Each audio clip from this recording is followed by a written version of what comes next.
A fantastic question. I've always found myself to be a little bit Republican, and I've also found myself to be a little bit Democrat.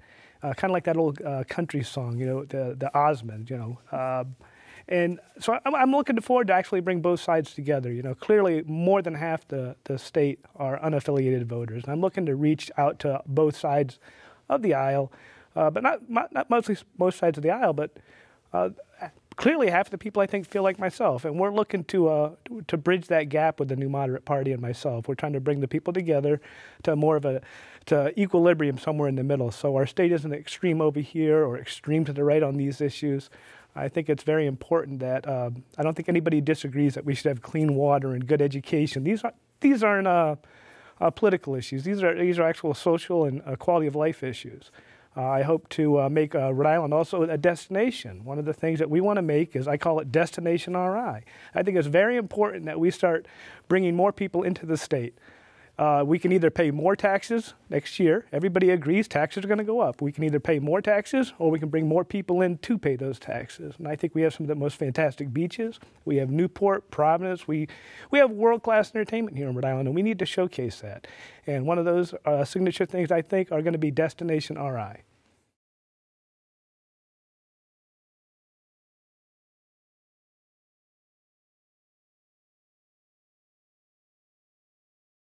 Robert Healy and myself actually are running on the platform that the office should actually be eliminated.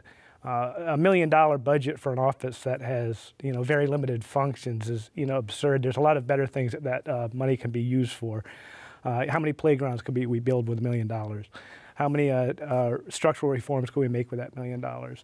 One of the platforms, like I said, that the Moderate Party, myself and Mr. Healy are advocating is the actual elimination of Lieutenant Governor's position, or at least statutorily make changes so there's no functions in the department and that the funds are removed from that department until such time as the Lieutenant Governor actually takes over for the governor.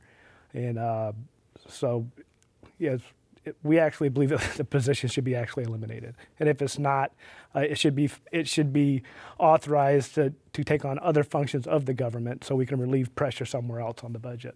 So.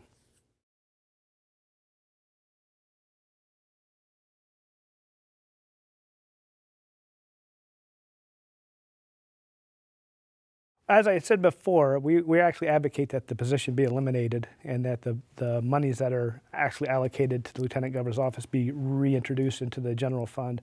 But absent that, if that doesn't happen statutorily, what I envision that this Lieutenant Governor can do is be an advocate for the local small business community, the local healthcare community, and the emergency management council that we have, and actually try and strive to reduce the bureaucracies. But not so much just strive to reduce the bureaucracies, but actually change the fundamental attitude that we have in Rhode Island.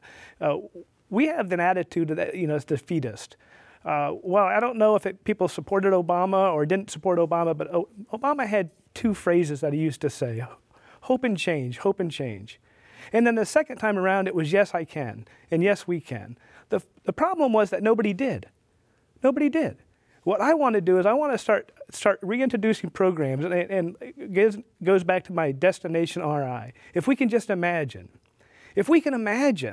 things like the world's largest chowder cook-off in Charlestown, the world's largest wing festival in Wickford or Warren, if we can bring back the local arts and the type of movies and the independent film festivals that we used to have. Well, let's talk about the Gravity Games. Let's talk about adrenaline. Let's bring these things back to Rhode Island, change the attitude from that yes we can to yes we will. That's what I would like to see.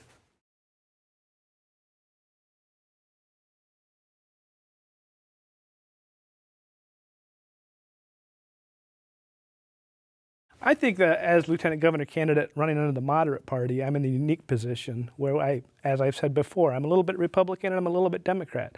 I've actually been endorsed by both parties for various offices at different times in Rhode Island history. I believe I already sit in that position of being in the middle. I also believe as Lieutenant Governor, I believe that the Lieutenant Governor's office, if the voters choose to keep it, should actually run under the same ticket as the governor's office. I believe that having that same continuity, if in the event that something did happen to our governor, that the continuity of policy and ideas continues on. I do advocate for the Constitutional Convention so these issues can be addressed. What function would the lieutenant role play? Should it run on the same ticket or should it be eliminated? And that's one of the reasons why I strongly suggest that the Constitutional Convention be implemented and voted for this year.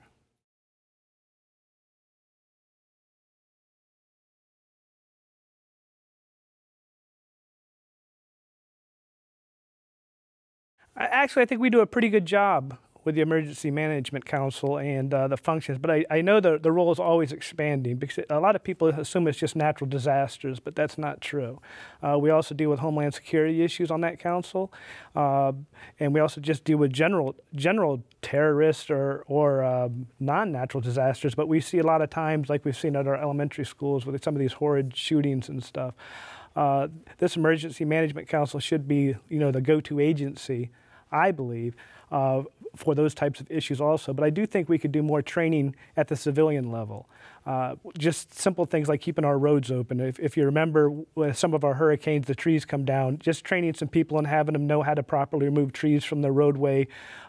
Maybe working with people in certain neighborhoods so we actually have chainsaws available. They're trained in the use of chainsaws. They're trained in the use of not going near power wires.